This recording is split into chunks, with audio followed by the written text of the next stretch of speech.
నిన్న మనం యేసు దేవుడని చూసాం. అయితే యేసు దేవుడైతే ఎందుకు బాధపడ్డాడు? ఈ ప్రశ్న తరచుగా వస్తుంది. దేవుడైతే శక్తిమంతుడు, అయితే ఎందుకు సిలువ? ఎందుకు ఈ అవమానం? ఎందుకు ఆ రక్తం?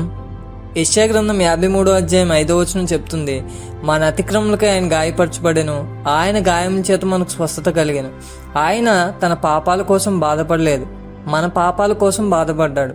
సిలువ ఒక ప్రమాదం కాదు, ఒక యాదృచ్ఛికం కాదు, అది దేవుని రక్షణ ప్రణాళిక. పాపానికి ఫలితం మరణం, న్యాయం తృప్తి చెందాలి. దేవుడు పవిత్రుడు, కానీ మనలను ప్రేమించిన ప్రేమామయుడు గనుకనే ఆ పవిత్రతకు శిక్షను కోరింది. ప్రేమ రక్షణ కోరుతుంది గనుక సిలువలో ఈ రెండూ కలిసే. యేసు మన స్థానంలో నిలబడ్డాడు, మన తీర్పు ఆయన మీద పడింది. నీవు అనుకోనవచ్చు, నా పాపం అంత పెద్దదా? సిలువను చూడు, ఆ బాధ నీ విలువను చూపిస్తుంది. యేసు బలహీనుడై బాధపడలేదు, ఆయన ప్రేమతో బాధను మన కొరకు ఎంచుకున్నాడు.